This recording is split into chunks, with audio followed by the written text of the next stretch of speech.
কুণাল ঘোষের ফেসবুক পোস্টে বাড়ছে জল্পনা। আপনাদের জানাবো যে ঝড় জলের মধ্যে দিয়েই চলছে আমার জীবন, এমন কিন্তু পোস্ট করেছেন কুণাল ঘোষ। একটা অন্যরকম মাঠ যেন দেখতে পাচ্ছি। ব্যক্তিগত খেলা নয়, সমষ্টির বৃহত্তর অঙ্কের ম্যাচ। এখনো ঝাপসা স্পষ্ট নয়, ম্যাচ জমবে। জয় মা। ফেসবুকে পোস্ট তৃণমূল নেতা কুণাল ঘোষের। কুণালের পোস্টে প্রতিক্রিয়া রাজনৈতিক মহলে। শনিবার ফের নতুন পোস্ট কুণালের।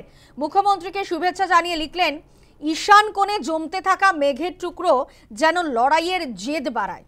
ড্যামেজ কন্ট্রোলের চেষ্টা, প্রতিক্রিয়া বিরোধীদের।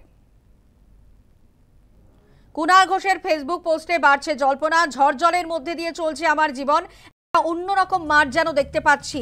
ব্যক্তিগত খেলা নয়, সমষ্টির বৃহত্তর অঙ্কের ম্যাচ। এখনো ঝাপসা স্পষ্ট নয়, ম্যাচ জমবে। জয় মা। ফেসবুকে পোস্ট তৃণমূল নেতা কুণাল ঘোষের। কুণালের পোস্টে প্রতিক্রিয়া রাজনৈতিক মহলে। শনিবার ফের নতুন পোস্ট কুণালের। মুখ্যমন্ত্রীকে শুভেচ্ছা জানিয়ে লিখলেন এবং সেখানে দেখা যাচ্ছে যে তিনি বলছেন যে ঈশান কোণে জমতে থাকা মেঘের টুকরো যেন লড়াইয়ের জেদ বাড়ায়। ড্যামেজ কন্ট্রোলের চেষ্টা, প্রতিক্রিয়া বিরোধীদের।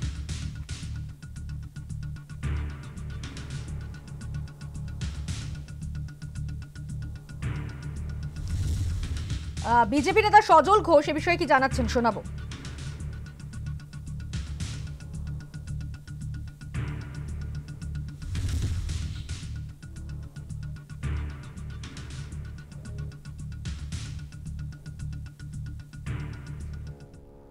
হ্যাঁ, অন্যরকম মাঠ আমরাও দেখেছি।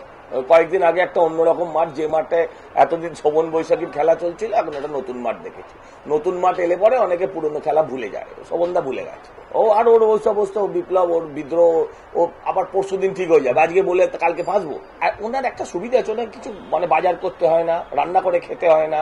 সকালবেলা একটা পোস্ট করলেই পেটের খিদে মিটে যায়। এত খিস্তি খায় আর খাবারের প্রয়োজনই হয়।